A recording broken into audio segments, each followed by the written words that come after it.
Hi, our focus asana this week is Navasana, better known as boat pose. This is a challenging position that does engage your entire body. As a matter of fact, if you do not engage pretty much all of your major muscle groups, you will not be able to maintain this pose. Right? So for anyone who is unfamiliar or not real sure which pose I'm referring to, just real quickly, I'll just come into it. We're talking about coming right here. Okay? So we're making a V with our body. There's lots of variations of this pose. We're just going to talk about the basics for right now. All right, so the first thing we're going to talk about is the V shape that we make with our legs and our torso, right? This is possible mainly due to two muscle groups, our psoas and our quadriceps. Our psoas attaches and comes over our hip and attaches to the top of the femur. And with our quadriceps, the entire quadriceps are engaged, but it's mostly this top one right here, the rectus femoris. It attaches at the knee, okay, and it also attaches at the hip. So it literally goes right over the hip joint here, and as well as the knee. Okay. Those two muscles being engaged is what allows us to come to this type of position. Okay. So next, let's talk about the bottom of the legs, because we're already talking about the legs. Okay.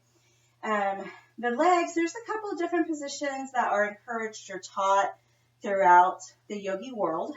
I've seen it taught where the toes are pointed. I've seen where the heels, the feet, are literally perpendicular to the ground. So it would be perpendicular. So the feet are actually kind of at an angle, but the heel is at perpendicular to the ground. And then what I actually encourage, however, is to pull the toes back and point with the balls of the feet. Okay, so you just want to pull the toes back and point with the balls of the feet. In the Budokan Yoga that I teach, this is referred to as the demi point. The reason I encourage this during boat pose is because when you pull your toes back and you point with the balls of your feet, you automatically engage your entire leg muscle. I mean, all of the muscles in your leg just become engaged. Okay, this will help you maintain this pose better.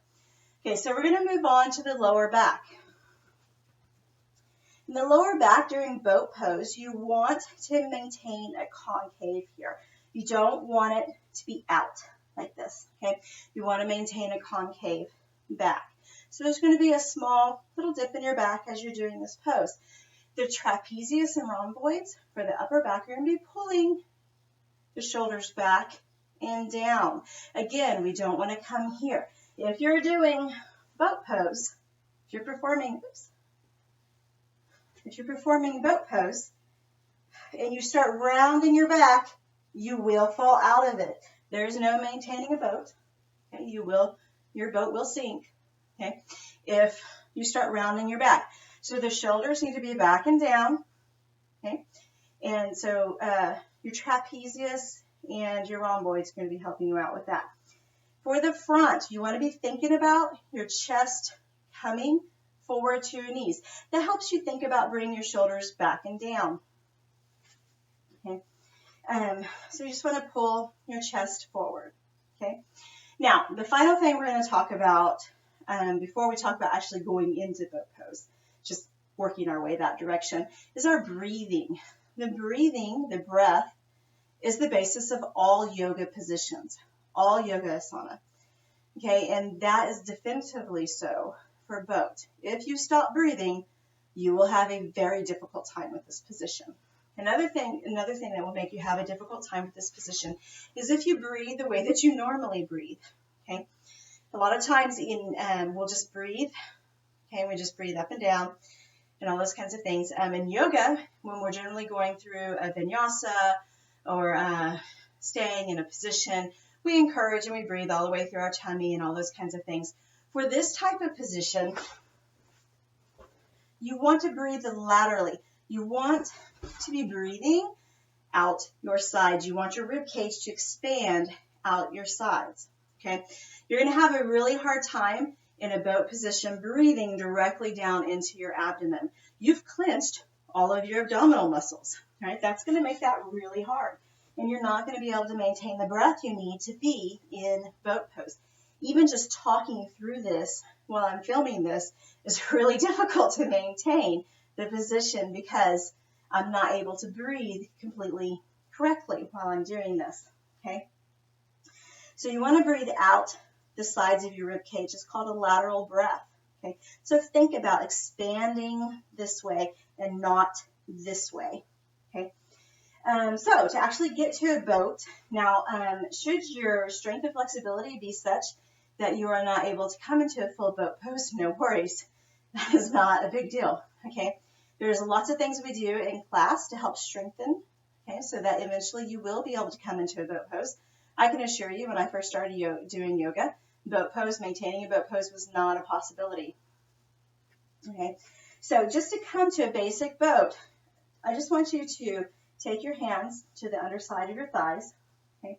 And you're going to walk your feet up. So you might start from like a staff pose, okay?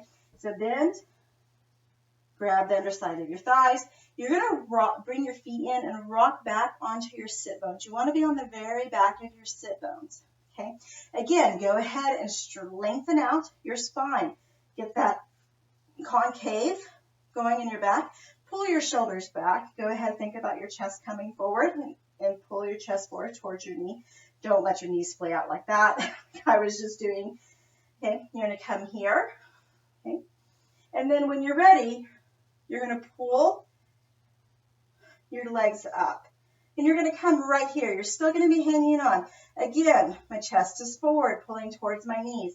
My arms are going to be engaged. I'm not having floppy hands. My arms are engaged, okay? I'm using the Tomastic hands that we call in our classes, okay?